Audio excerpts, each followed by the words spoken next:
7ஆம் அதிகாரம்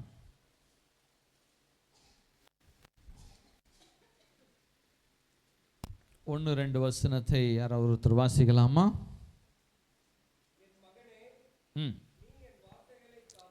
மைக்லியா. என் மகனே, நீ என் வார்த்தைகளை காத்து என் கட்டளைகளை உன்னிடத்திலே பத்திரப்படுத்து.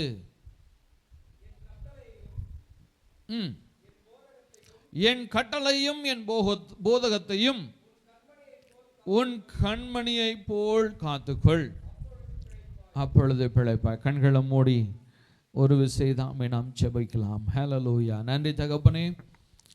ஆண்டவரே, நீர் எங்களோடு பேசும்படியான இந்த வேளையிலே வந்திருக்கிறோம். பரிசுத்த ஆவியானவர் நீர் எங்களோடு பேசும். ஆண்டவரே, உம்முடைய சத்தத்தை மாத்திரம் நாங்கள் கேட்க பண்ணோம். இயேசுவே, உம்முடைய பிள்ளைகளாய் நாங்கள் வாழ்வதற்கு என் தேவனுடைய வார்த்தை எங்களுக்குள்ளே கடந்து வரட்டும். அப்பா ஆண்டவரே, உம்முடைய சத்தத்தை கேட்க பண்ணோம். உம்முடைய வல்லமுள்ள வார்த்தைகள் எங்களுடைய கிரியைகளை, எங்களுடைய சிந்தைகளை, எங்களுடைய ஆண்டவரே வாழ்க்கையை முற்றிலுமாய் கர்த்தருக்கு பிரியமாய் மாற என் தேவனுடைய வார்த்தை எங்களுக்குள்ளே கடந்து வருவதாக கர்த்தர் நீர் பேசும் நாங்கள் கேட்கிறோம். பரிசுத்த ஆவியானவரே, நீர் எங்களோடு இடைபடுவீராக. இயேசுவின் நாமத்தில் பிதாவே, ஆமென். ஹல்லேலூயா. கடந்த வாரத்தில் நாம் தேவனுடைய வார்த்தையை கேட்டோம். கடந்த வாரத்தில் என்ன கேட்டோம்? நம்ம போன வாரம் என்ன கேட்டோம்? கட்டளைகளை பற்றி நம்ம பார்த்தோம். ஹல்லேலூயா. தேவனுடைய கட்டளைகள் என்ன? நம்ம எல்லாருக்குமே கர்த்தருடைய கட்டளை தெரியும். இந்த தேவனுடைய கட்டளைகளில் தான் இந்த கிறிஸ்துவ வாழ்க்கையே அமர்ந்திருக்கிறது. ஹல்லேலூயா. தேவனுடைய வார்த்தை, தேவன் நம்மளுக்குன்னு ஒரு சில வாழ்க்கை முறைகளை கர்த்தர் நம்மளுக்கு கொடுத்திருக்கிறார். ஆமென். அப்போ அந்த கர்த்தருடைய வாழ்க்கை முறைகளின்படி நம்ம வாழ்வதற்கு தேவன் இதை செய்யக்கூடாது, இதை செய்யக்கூடாது, இதை பண்ணக்கூடாது, இப்படி பார்க்கக்கூடாது, இப்படி இருக்கக்கூடாது என்று சொல்லி தேவன் நம்மளுக்கு அநேக கட்டளைகளை கொடுத்தார். ஹல்லேலூயா. கடந்த வாரத்தில் இந்த தேவனுடைய வார்த்தைகளை, கட்டளைகளை நாம் பார்த்தோம். எங்கிருந்து பார்த்தோம்? யாத்ராகமம் 20ஆம் அதிகாரத்திலிருந்து 4-17 வசனங்கள் வரையும் தேவனுடைய கட்டளைகள் என்ன என்பதை நாம் பார்த்தோம். இந்த வாரத்திலும் இதை இன்னும் கொஞ்சம் ஆழமாய் தியானிக்க கடந்து போகிறோம். ஹல்லேலூயா. ஹல்லேலூயா. இன்னைக்கு அநேகர் தேவ ஜனம் என்று சொல்லுகிறதான தேவனுடைய பிள்ளைகள் நம்ம தேவனுக்கு பிரியமற்றதான ஒரு வாழ்க்கை, தேவனுடைய கட்டளைகளை மீறுகிறதான கிரியைகள் நம்மளிடத்திலே காணப்படுகிறது. புருஷனும் மனைவியையும் தேவன் உண்டாக்கினார். இவர்கள் புருஷனும் மனைவியாய் வாழ வேண்டும் என்று சொல்லி தேவன் உண்டாக்கினார். இவர்கள் தேவனுக்கு கனி தரும்படியான மனுஷர்களாய் வாழ வேண்டும் சொல்லி கர்த்தர் இவர்களை உருவாக்கினார். இவர்கள் தேவனுக்கு பரிசுத்த சந்ததி என்று தேவன் உலகத்திலிருந்து வேறு பிரித்து அழைத்து அவருடைய சபையிலே நாட்டியிருக்கிறார். ஆகினால என் தேவனுடைய நாமமும் மகிமைக்கென்று நாம் இந்த பூமியிலே வாழ வேண்டும். ஹல்லேலூயா. ஹல்லேலூயா. இந்த தேவனுடைய வார்த்தைகளை நாம் மீறும் பொழுது நம்முடைய வாழ்க்கையில் என்ன நடக்கும்? இந்த தேவனுடைய சட்டங்களை நாம் மீறும் பொழுது நம்முடைய வாழ்க்கையில் என்ன நடக்கும்? நாம் பாவ மனுஷனாய் மாறுவோம். ஹல்லேலூயா. என்ன பண்ணுவோம்? பாவ மனுஷனாய் மாறுவோம். அப்போ பாவமான மனுஷன் தேவனிடத்தில் எப்படி பிரியம் உடையவனாய் வாழ முடியும்?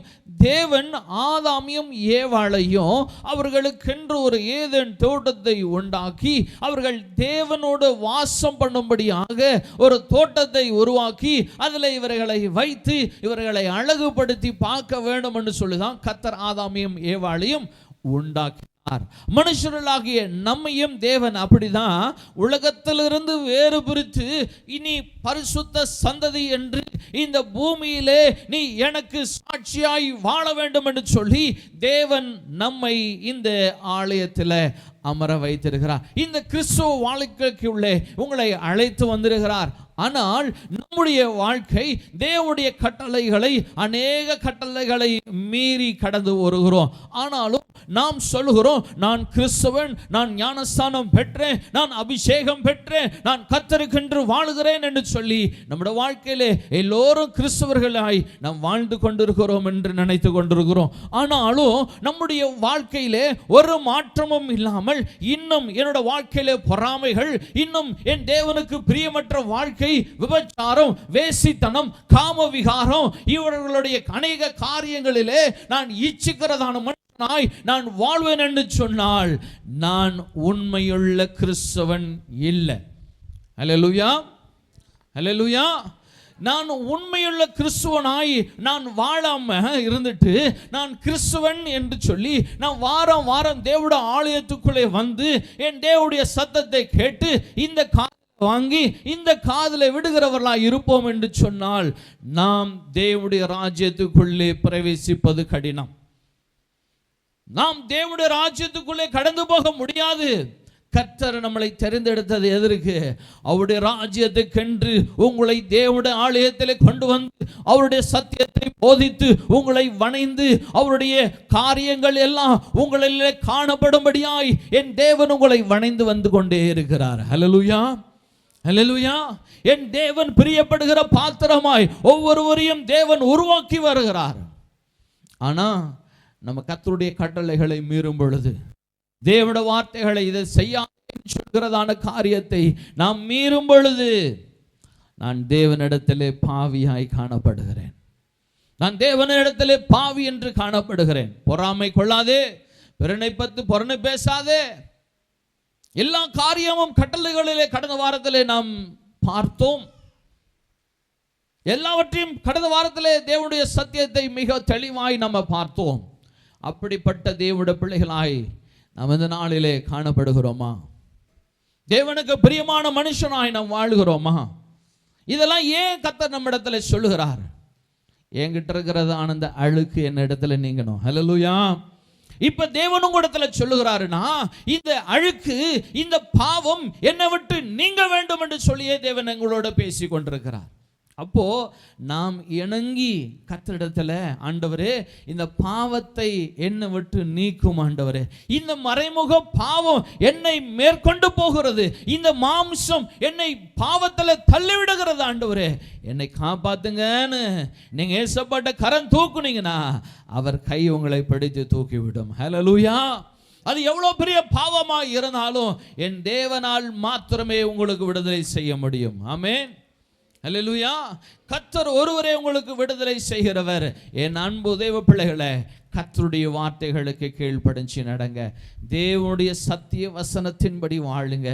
நீங்க கர்த்தருக்குள்ளே வாழுகிறதான தேவனுடைய பிள்ளைகளாக இருக்கணும். அல்லேலூயா, அல்லேலூயா.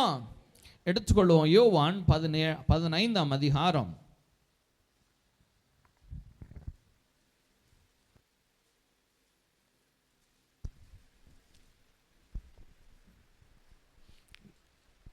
15:7 வசனத்தை யாராவது வாசிங்க. நீங்கள் என்னிலும் 15 நீங்கள் என்னிலும் என் வார்த்தைகள் உங்களிலும் நிலைத்திருந்தால் நீங்கள் கேட்டுக்கொள்வதுவோ அது உங்களுக்கு செய்யப்படும். ஆமென், ஹல்லேலூயா. இங்கே தேவனுடைய வார்த்தை நாங்க பார்க்கிறோம். நீங்கள் என்னிலும் என் வார்த்தை உங்களிலும் நிலைத்திருந்தால் நீங்கள் கேட்டுக்கொள்வது எதுவோ அது உங்களுக்கு செய்யப்படும். ஹல்லேலூயா, ஹல்லேலூயா. அந்தமா ஒரு அல்லேலூயா சொல்லுவோமா? நீங்க உற்சாகமா இருக்கிறீங்களா? கர்த்தருடைய வார்த்தை உற்சாகத்தோடு கேளுங்க, கர்த்தர் உங்களோட வாழ்க்கையை மாற்றுவார். ஹல்லேலூயா. இங்கே தேவனுடைய வார்த்தை சொல்லுகிறது, நீங்கள் என்னிலும் என் வார்த்தை உங்களிலும். அப்போ நான் கர்த்தரிலே வாழ வேண்டும். இரண்டாவது, கர்த்தருடைய வார்த்தை என்னிலே இருக்க வேண்டும். அல்லேலூயா. நம்ம கடந்த வாரத்தில் நம்ம பார்த்தோம், தேவனுடைய கட்டளைகள் எல்லாம் ஆல்பபெட்ஸா இருக்குது அப்படின்னு நம்ம சொன்னோம். என்னவா இருக்குது? வார்த்தைகள். இப்போ அ ஆ இ ஈ உ ஊ அப்படின்றது போல ABCDEFGHன்றது போல இது நம்முடைய வாழ்க்கையிலே ஒரு கட்டளைகளாய் வார்த்தைகளாய் இருக்கிறது. இந்த தேவனுடைய வார்த்தை நம்முடைய வாழ்க்கையில் நம்ம தொலைச்சிடும் பொழுது இந்த வார்த்தையை தொலைச்ச நம்ம தேவனிடத்தில் முடியாது. தேவனிடத்தில் என்ன பண்ண முடியாது? அவரோட வார்த்தைகளை சொல்ல முடியாது. இப்போ ஃபார் எக்ஸாம்பிள் நம்ம போன வாரத்தில் மைக்கு சரியா இல்லையா? அடிக்கடி டிஸ்டர்ப் ஆகுது. மைக் டிஸ்டர்ப் ஆகுது. கடந்த வாரத்தில் நம்ம பார்த்தோம், அப்பா என்ற வார்த்தையில் பா போச்சு அப்படின்னா பாவோட ஃபேமிலி டோட்டலாக போயிடும். போன வாரத்தில் நம்ம சொன்னோம், கீபோர்டில் ஒரு கட்டை போச்சுன்னா என்னாச்சு? ஒரு இது போச்சுன்னா சா அப்படின்றதே போயிடுச்சு அப்படின்னா அதோட ஃபேமிலி கார்ட்ஸ் எல்லாமே என்ன வராது. இப்போ அப்பான்றதான இந்த வார்த்தையில்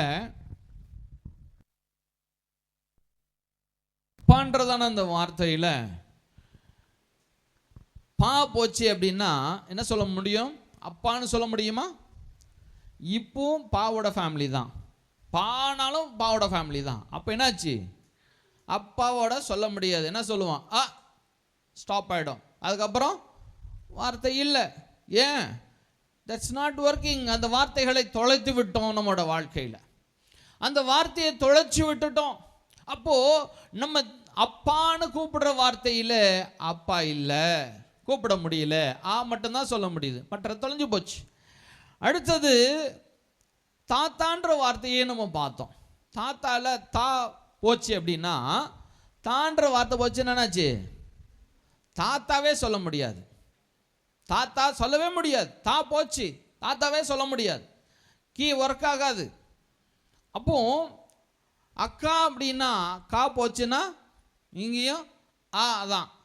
அப்பானாலும் அக்கானாலும் தேவப்பிள்ளையே, தேவனுடைய கட்டளைகள் நம்முடைய வாழ்க்கையில் மிக மிக மிக முக்கியமானது.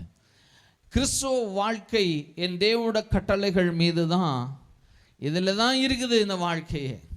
இந்த வாழ்க்கையிலே நம்ம நிலைத்திருக்க வேண்டும். வசனம் சொல்லுகிறது, நீங்கள் என்னிலும் என் வார்த்தை உங்களிலும் நிலைத்து இருந்தால், தொலைக்காம இருந்தீங்கன்னா நம்முடைய வாழ்க்கை எப்படி இருக்கும்? வசனம் படிங்க. அதை நீங்கள் என்னிலும் என் வார்த்தை உங்களிலும் நிலைத்திருந்தால் நீங்கள் கேட்டுக்கொள்வது எதுவோ அது உங்களுக்கு செய்யப்படும். கேட்டுக்கொள்வது எதுவோ எப்படி கேட்போம்?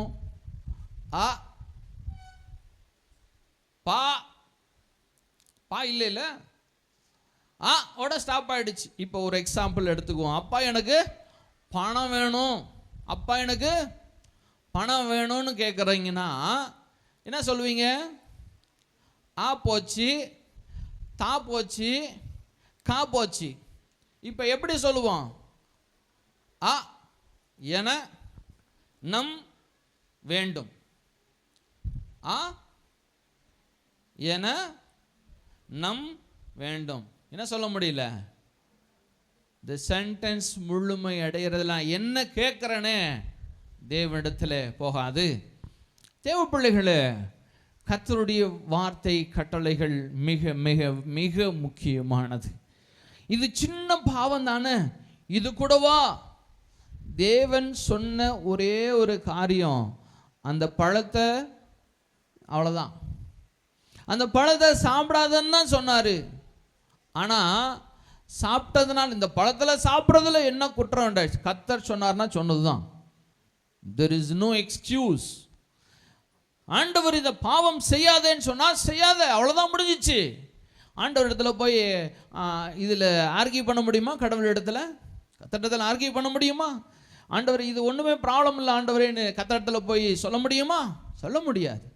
தேவ பிள்ளைகள, நாம் தேவனுடைய வார்த்தைகளை கேட்டு அதன்படி நடக்கும் பொழுது நான் கேட்டுக்கொள்வது எதுவோ, ஹல்லேலூயா, நான் கேட்டுக்கொள்வது இப்படி மாதிரி கேட்டேன்னா என நம் வேண்டும் அப்படின்னா அவர் என்னத்தை தருவார் எனக்கு? இப்படிதான் நம்முடைய வாழ்க்கையிலையும் காணப்படும். நான் ஏதோ கேட்கவே முடியாத தேவனிடத்துல என் தேவனுடைய வார்த்தைகளை கேட்கிற நீங்க அவருடைய வார்த்தைகளை உள்ள வைக்க வேண்டும். எங்க? இருதயத்தில் வைத்து பாவம் செய்யாதவர்களாய், தேவனுடைய வார்த்தைகளை மீறாதவர்களாய் நீங்க தேவனிடத்தில் கேட்பீங்கன்னா, அப்பா எனக்கு பணம் வேணும் ஆண்டவரே என்னோடு சொல்லும் பொழுது தேவன் உடனடியாய் உங்களுடைய தேவைகளை கர்த்தர் சந்திப்பார். ஹல்லேலூயா, ஹல்லேலூயா. சத்தமா சொல்லுங்களேன். ஆமென். உங்களுடைய வார்த்தைகள், உங்களுடைய கிரியைகள், உங்களுடைய செயல்கள் எல்லாம் தேவனுக்கு உகந்ததாக இருக்கணும். நான் தேவனுக்கு பிரியம் இல்லாத பையனாக இருந்தேன்னா எங்கள் அப்பா என்ன பண்ண மாட்டார்? நான் எனக்கு கேட்குறத தரமாட்டார். நான் கடந்த வாரத்தில் ஒரு சகோதரனும் உங்களோட தகப்பனையும் அங்கே பார்த்தோம். அந்த பையன் அப்பா கிட்ட பயங்கரமாக பேசுகிறான், எதிர்த்து பேசுகிறான். எனக்கு இதுதான் வேணும், எனக்கு அது வேணும், இது வேணும். அவங்க அப்பாவுக்கு என்னாச்சு? கோவம் வந்துருச்சு.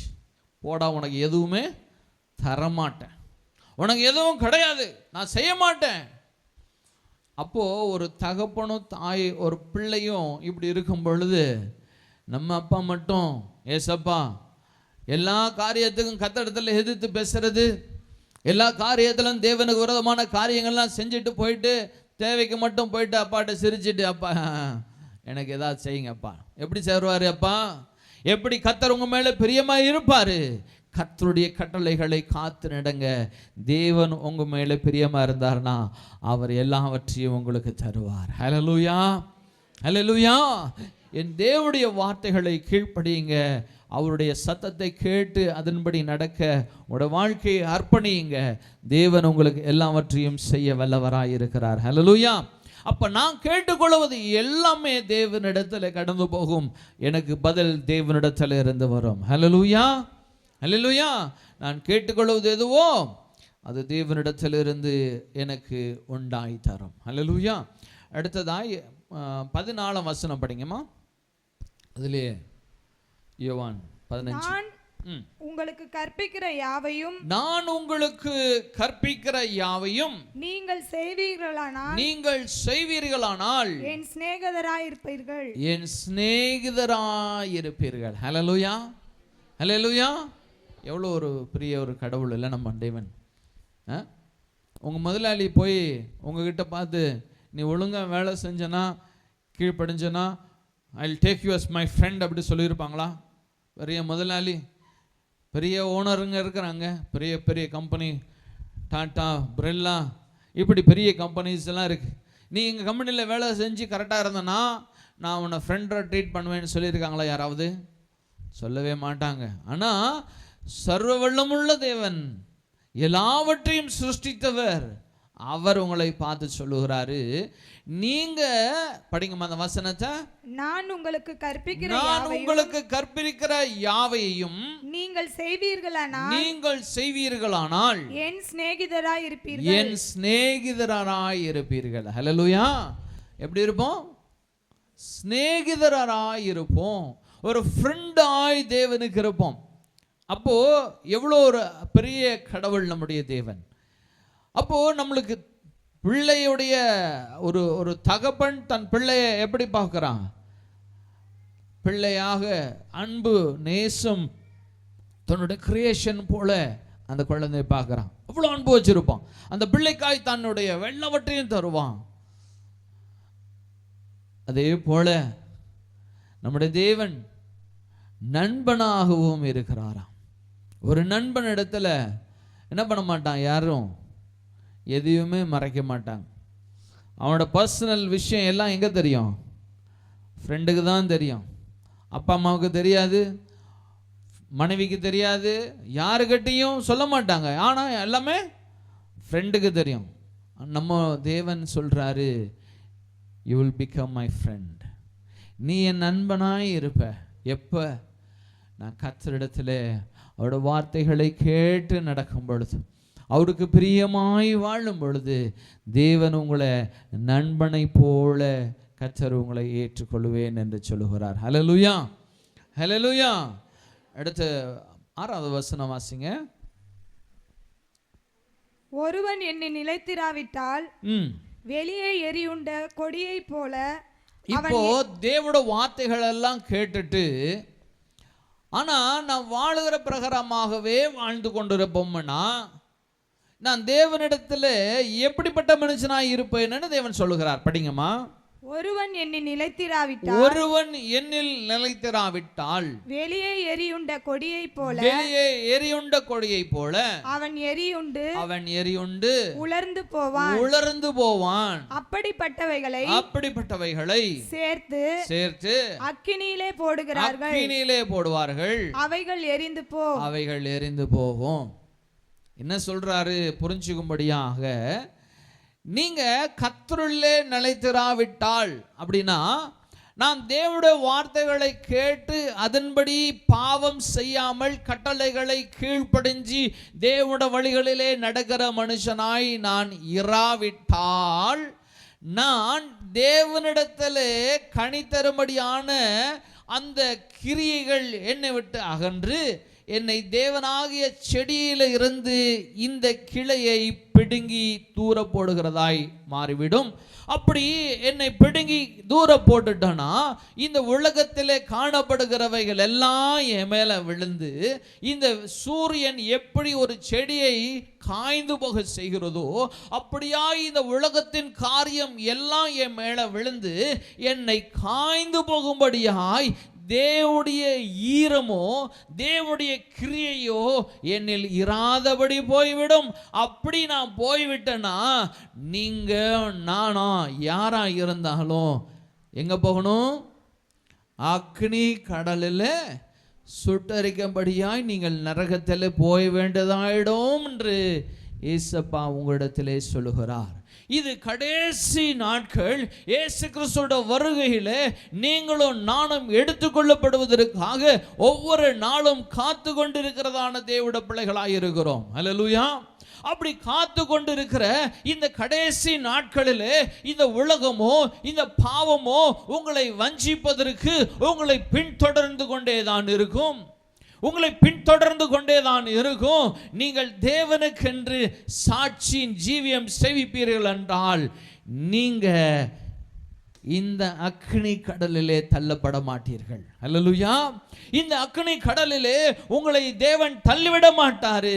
நீங்க கர்த்தருக்கு பிரியமா இருக்கிறீங்கன்னா உங்களை அணைத்து என் தேவனுடைய பிள்ளைகளாய் உங்களை அணைத்துக் கொள்வார். ஒரு நண்பனை போல அவருடைய வருகை நாட்களை கூட உங்களோடு பகிர்ந்து கொள்வார். இன்னைக்கு அநேக காரியங்கள் தேவனுடைய தீர்க்கதரிசிகள் மூலமாய் வெளிப்பட்டு கொண்டிருக்கிறது. தேவனுடைய வருகை மிக சமீபம் என்று தேவனுடைய வார்த்தை சொல்லப்பட்டிருக்கிறது. போன வாரத்திலும் கூட நான் ஒரு மெசேஜ் ஒன்று அனுப்பிச்சிட்டு இருந்தேன். ஒரு குழந்தை பெட்டில் படுத்துட்டு இருக்குது. யாரெல்லாம் கேட்டீங்கன்னு தெரியல. அந்த குழந்தை சொல்லுது, ஐ ஆம் சீயிங் ஜீசஸ் ஹியர் அப்படின்றா. Hallelujah. How beautiful you are my லார்ட்னு சொல்லுது. எவ்வளோ அழகா இருக்கிறீங்க ஏசப்பா அப்படின்னு சொல்லுது. ஏசப்பா சீக்கிரம் வரப்போறாருன்னு சொல்லி ஒரு சின்ன குழந்தைகிட்ட கர்த்தர் கூட பேசி கொண்டிருக்கிறார். ஏசப்பாவோட வருகை மிக சமீபம். என் அன்பு பிள்ளைகளே, என் தேவ ஜனமே, கர்த்தருடைய வருகைக்கு ஆயத்தமாகுங்க. இந்த உலகம் உங்களுக்கு சொந்தமல்ல. இந்த உலகத்தை விட்டு பிரிந்து போக வேண்டிய நாள் மிக சமீபமாய் வருகிறது.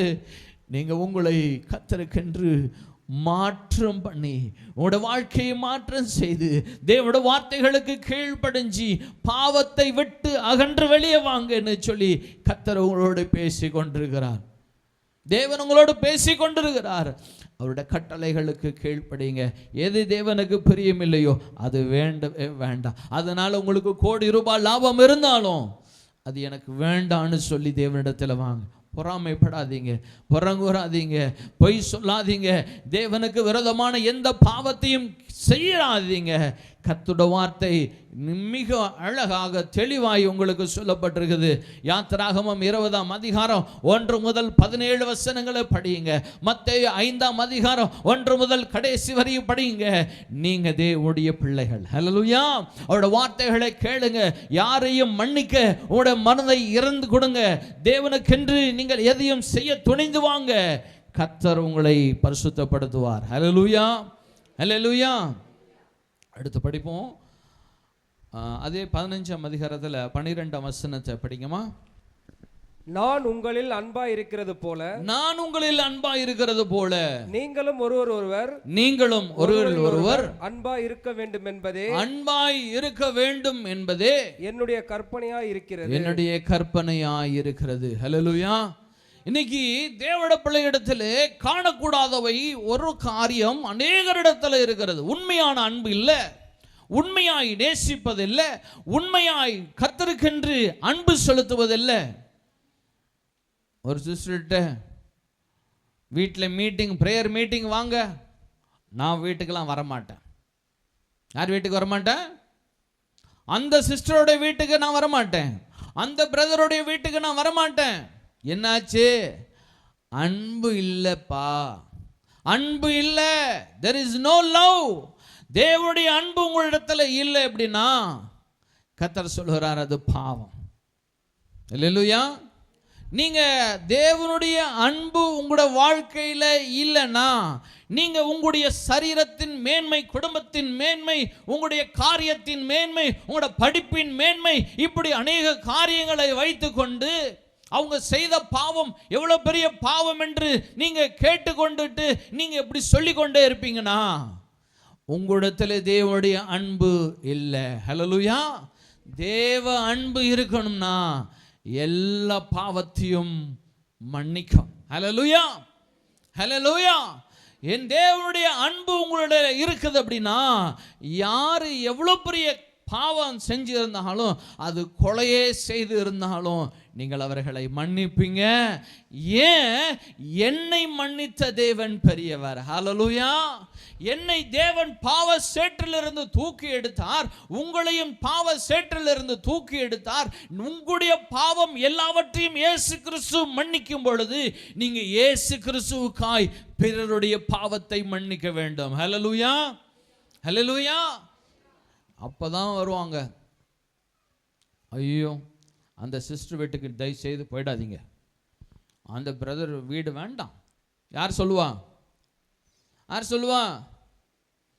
உங்களோட பிள்ளை சொல்லுவான், இல்லை உங்க மனைவி சொல்லுவான், இல்லை உங்க வீட்டில் சொந்தக்காரங்க யாராவது வந்து சொல்லுவாங்க, உங்க அப்பா சொல்லுவாங்க, உங்க அம்மா சொல்லுவாங்க, யார் வேணா சொல்லட்டும்.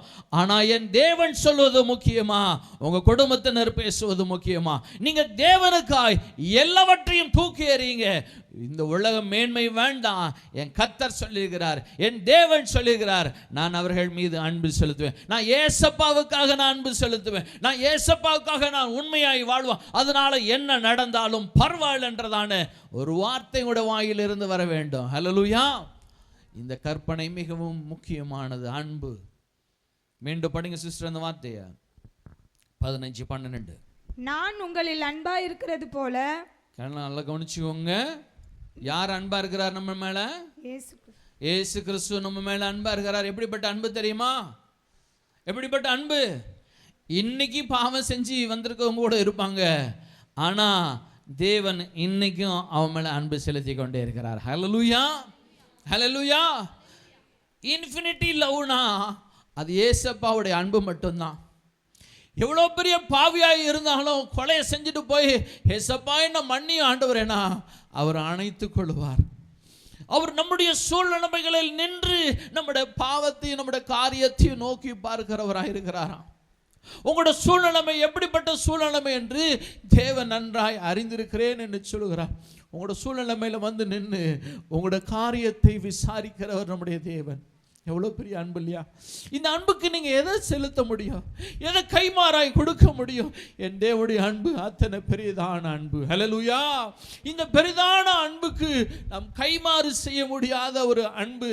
இந்த அன்புக்கு நீங்கள் செய்ய வேண்டியது, அவர் உங்கள் இடத்துல கேட்கறது, நான் உங்கள் இடத்துல அன்பாக இருக்கிறேன்ல, நீங்களும் எல்லா ஜனங்களிடத்திலையும் அன்பாயிருங்கள் என்று சொல்லுகிறார். அன்பாயிருங்க, அன்பாயிருங்க. தேவனுக்காக நீங்க எல்லா பாவத்தையும் மன்னிங்க. நீங்க கர்த்தருக்கென்று வாழ்வீர்கள் என்று சொன்னா நிச்சயமாய் நீங்கள் எல்லாருடைய பாவங்களையும் மன்னிக்கிறவர்களாக இருப்பீங்க. ஹல்லேலூயா, ஹல்லேலூயா. அடுத்த வசனம் நம்ம வாசிப்போம். மத்தேயு 22ஆம் அதிகாரம், மத்தேயு 22:37 வசனத்திலிருந்து யாராவது வாசிங்களா?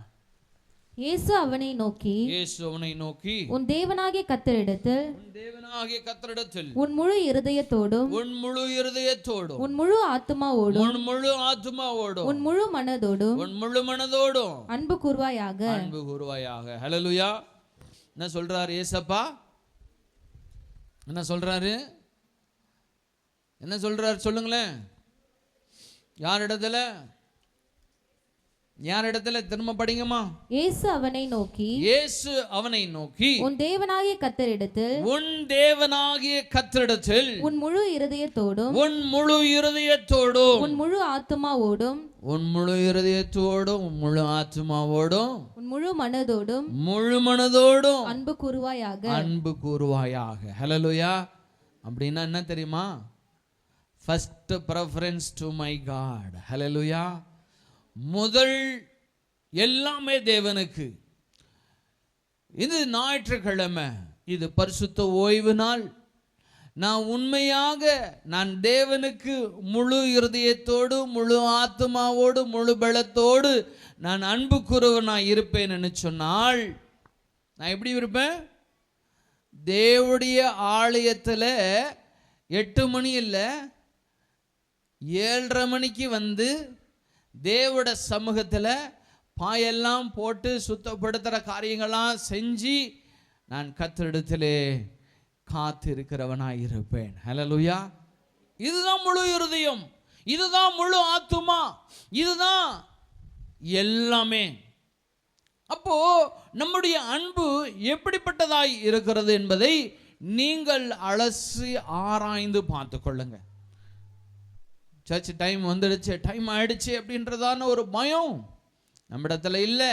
அப்படின்னா என்னுடைய தேவன் மேல வைத்திருக்கிற அன்பு குறைவுள்ளதாய் இருக்கிறது. கர்த்தர் மேல இருக்கிற பயம் குறைவுள்ளதாய் இருக்கிறது. தேவனுடைய வார்த்தைகளை கேட்டு அது என் காதுக்குள்ளே சரியாய் போய் என் இருதயத்திலே அமராதபடி இருக்கிறது.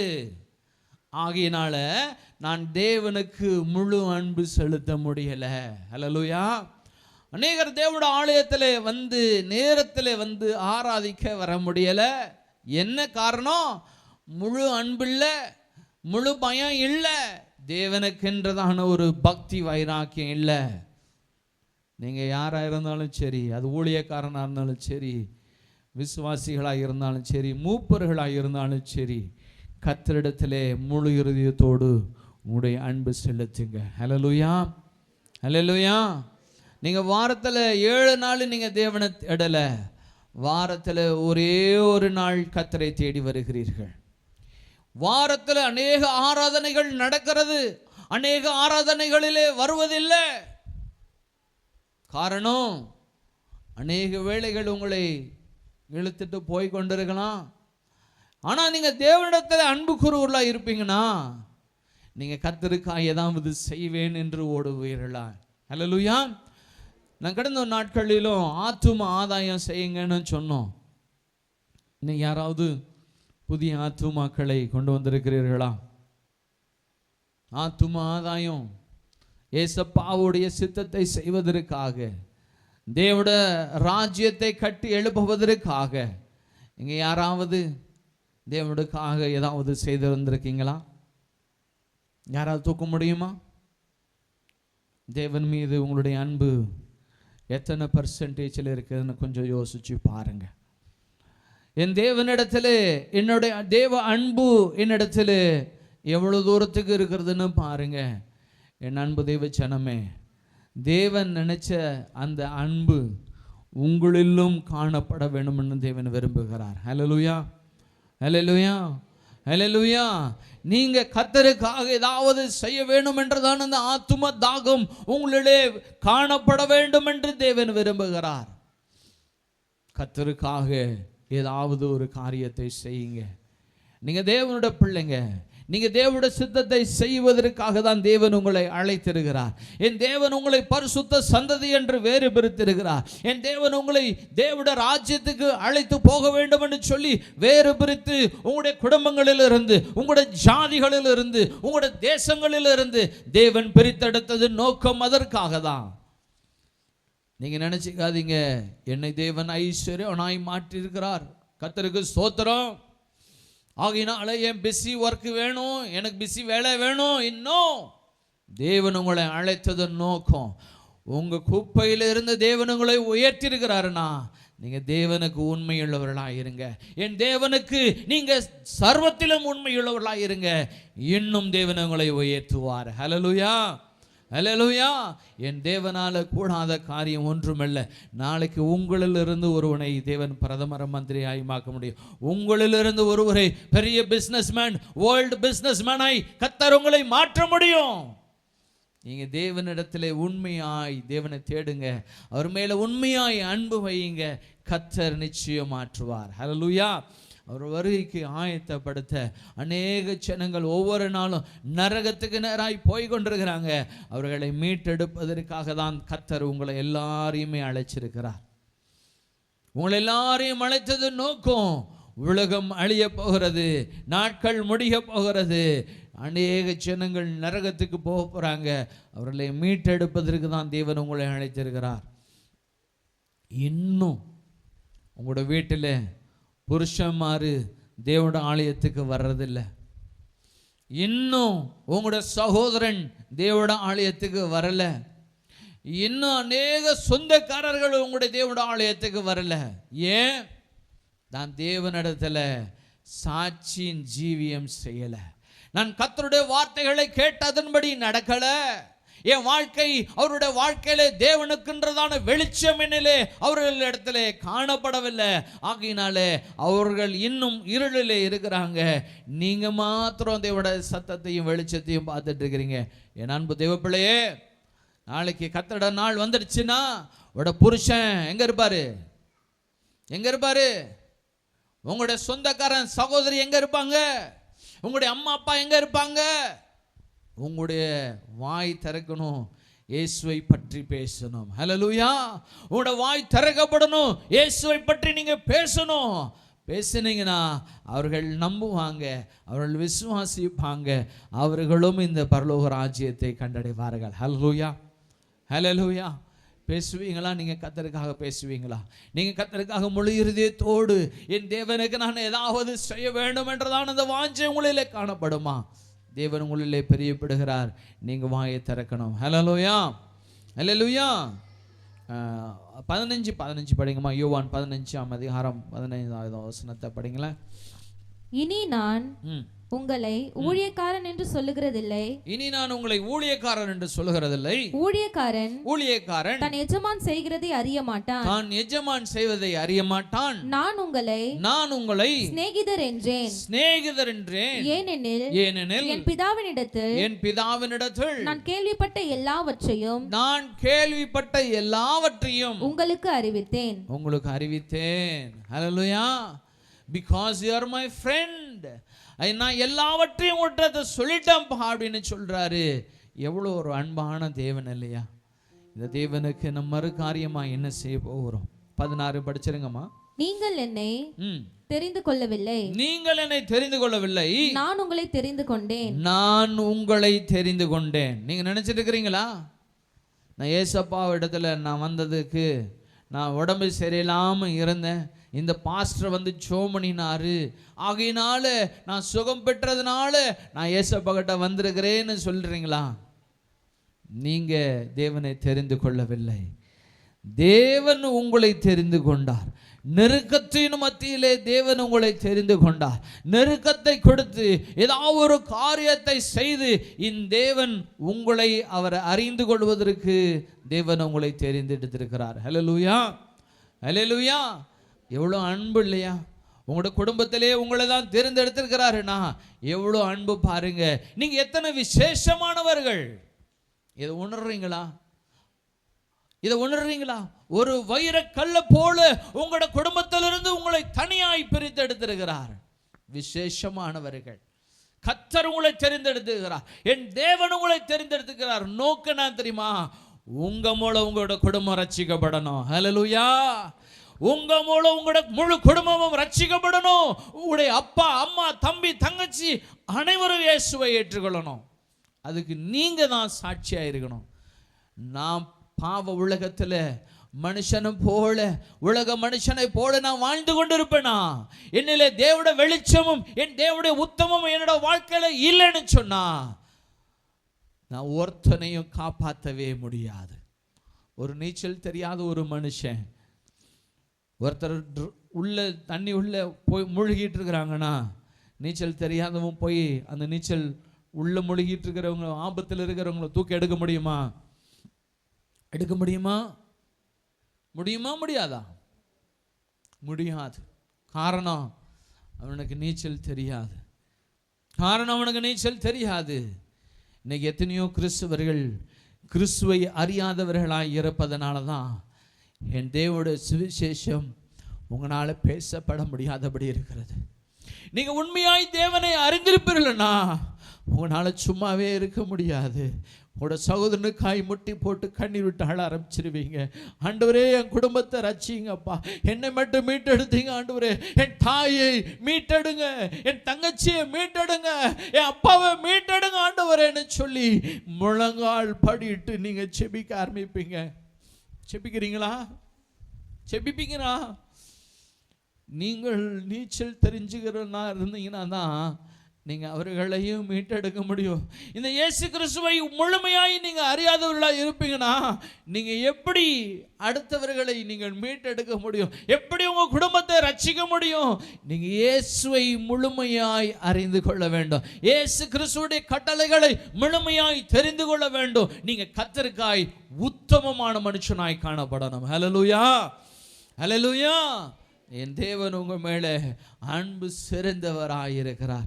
மத்தேயு 27:37 22:37 படிச்சு 38 படிங்கம்மா. மத்தேயு 22. இது முதலாம் பிரதான கற்பனை. இதற்கு ஒப்பா இருக்கிற இரண்டாம் கற்பனை என்னவென்றால், உன்னிடத்தில் நீ அன்பு கூறுவது போல பிறனிடத்திலும் அன்பு கூறுவாயாக. ஹல்லேலூயா. இன்னைக்கு நம்ம நேசிக்கிறோம், நம்ம குடும்பத்தை நேசிக்கிறோம். இந்த அன்பு பிறரிடத்தில் இருக்கிறதா? இந்த அன்பு பிறரிடத்தில் இருக்கிறதா? தேவன் சொல்கிறாரு, இரண்டாம் முக்கியமான கட்டளை, நீ எப்படி உன்னிடத்தில் அன்பு இருக்கிறையோ அதே அன்பை பிறரிடத்தில் என்ன பண்ணணுமா? பிறரிடத்தில் படிங்கம்மா, வசனம் படிங்க. உன்னிடத்தில் நீ அன்பு கூறுவது போல பிறனிடத்திலும் அன்பு கூறுவாயாக. ஹல்லேலூயா, ஹல்லேலூயா. அடுத்தவங்க வீட்டுக்கு நான் வரமாட்டேன்னு சொல்ல மாட்டோம். பிறரிடத்தில் அன்பு கூறுவலாக இருப்போம்னா பிறருடைய பாவத்தை பெரிதாய் நீங்கள் நினைக்க மாட்டீங்க. எந்த பாவமானாலும் மன்னிப்பீங்க. இயேசு கிறிஸ்து என்னையே மன்னிச்சிட்டாரு, நான் எல்லா பாவங்களையும் நானும் மன்னிப்பேன். ஹல்லேலூயா. நான் ஏசப்பாவுக்காக நான் மன்னிப்பேன், ஏசப்பாவுக்காக நான் எல்லாத்தையும் விட்டு கொடுப்பேன்னு சொல்லுகிறதான மனுஷலாய் நீங்கள் காணப்படுகிறவர்களாய் இருப்பீங்க. ஹல்லேலூயா. அடுத்த வசனம் படிங்க. இவ்விரண்டு கற்பனைகளையும் நியாயப்பிரமாணம் முழுமையும் தீர்க்க தரிசனங்களையும் அடங்கி இருக்கிறது என்றார். ஹல்லேலூயா. இதுல தான் எல்லா நியாயப்பிரமாணங்களும் இருக்கதான். பார்த்துக்கோங்க. அன்பில்லாமல் ஒருவனும் தேவனை பிரியப்படுத்த முடியாது. நீங்க ஞானஸ்நானம் பெற்று 50 வருடம் ஆயிருக்கலாம், 40 வருஷம் ஆயிருக்கலாம், அந்நிய பாஷை பெற்றிருக்கலாம், பரிசுத்த வாழ்க்கை வாழுகிறேன்னு சொல்லி நினைச்சிட்டு இருக்கலாம். ஆனா கர்த்தர் சொல்றாரு, இந்த அன்பு உங்களுக்குள்ளே இல்லைனா எல்லாமே வீணுன்னு சொல்றார். எல்லாம் வேஸ்ட். நீ தேவனுடைய ராஜ்யத்துக்குள்ளே கடந்து வர்றதுக்கு மிகவும் கடினம் என்று தேவனுடைய வார்த்தை சொல்லுகிறது. எத்தனை பெரிய காரியம் இல்லையா? இந்த அன்பு தான் பிரதானமானது. இது தேவனுடைய அன்பு. ஹல்லேலூயா, ஹல்லேலூயா. இந்த தேவ அன்புல நீங்கள் நிலைத்திருங்க. கர்த்தர் உங்களை பரிசுத்தப்படுத்துவார். கர்த்தர் உங்களை வழி நடத்துவார். கர்த்தர் உங்களை நீதியின் பாதைகளிலே நடத்துவார். கர்த்தருடைய பிள்ளைகளுக்குள்ளே பொறாமை வராது. கர்த்தருடைய பிள்ளைகளில் நாவுகளிலே பொய் வராது. கர்த்தருடைய பிள்ளைகள் ஒருவனை ஏமாற்ற மாட்டான். தேவன் உங்களை பரிசுத்தத்துக்கென்று தெரிந்தெடுத்துக்கிறாரு. நீங்க கர்த்தருடைய பிள்ளை. நீங்க அப்படியே கர்த்தரிடத்துல சொல்லுங்க, ஏசப்பா நீர் என்னை பரிசுத்தப்படுத்துங்க. அப்படி முழங்கால் படையிடலாமா? ஆண்டவரே, இவ்வளவு நேரமாய் உம்முடைய வார்த்தைகளை கேட்டப்பா, என்னை நீர் பரிசுத்தப்படுத்துறதற்கு நீர் என்னை பரிசுத்தப்படுத்தும் ஆண்டவரே. என்னை தூய்மை ஆக்குங்க. இந்த அன்பில்லாத எட வாழ்க்கையில, அன்பற்றதான கிரியைகளில் என்னை விட்டு நீக்கி என்னிலே அன்பை ஊற்றும் ஆண்டவரே. தேவனுடைய அன்பு எங்கள் மீது ஊற்றப்படட்டும் அப்பா. முழு இருதயத்தோடு, முழு ஆத்மாவோடு, முழு பலத்தோடு அன்பு செலுத்துகிறவர்களாய் நீர் எங்களை மாற்றும்படியாய் செபிக்க ஆண்டவரே. உம்முடைய கட்டளைகளுக்கெல்லாம் பிரதானமானதான இந்த கட்டளைகளை மீறாதபடி ஆண்டவராக இயேசு கிறிஸ்துவுக்காக நாங்கள் எல்லா மனுஷர்கள் மீது அன்பு வைக்க கர்த்தர் கிருபை தாருவீராக.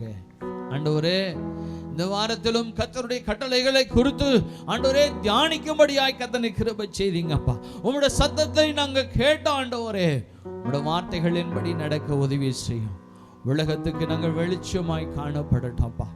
உலகத்துக்கு நாங்கள் ஆண்டவரே உப்பாய் இருக்கும்படியாய் காணப்படட்டும். எங்களோட வாழ்க்கை பிறரிடத்துல சேரும்பொழுது அது தேவனுடைய சுவை உண்டாக்குறதான ஒரு வாழ்க்கையாய் மாற உதவி செய்யுங்க அப்பா. எங்களோட பாவங்கள் எல்லாம் மன்னிங்க. இந்த நாளில் இருந்து ஒரு புதிய வாழ்க்கை எங்களோட நாளிலே ஆண்டவரே கர்த்தர் நீர் உருவாக்கும். இந்த நாளில் இருந்து உருவாகட்டும். முழு மனதோடு கர்த்தருடைய அன்பை செலுத்த கர்த்தர் எங்களுக்கு கிருபை தாரும். இயேசு கிறிஸ்துவின் நாமத்தில் பிதாவே, ஆமென். நம்முடைய கர்த்தராகிய இயேசு கிறிஸ்துவுடைய கிருபையும் பிதாவாகிய தேவனுடைய அன்பும் பரிசுத்த ஆவியினுடைய ஐக்கியமும் அன்பும் சமாதானமும் கேட்கப்பட்டதான தேவனுடைய வார்த்தைகளின்படியாய் கர்த்தர் தாமே தேவ அன்பை உங்களிலே வைத்து உங்களுடைய கரம் பிடிச்சு வழி நடத்துவாராக. ஆமென்.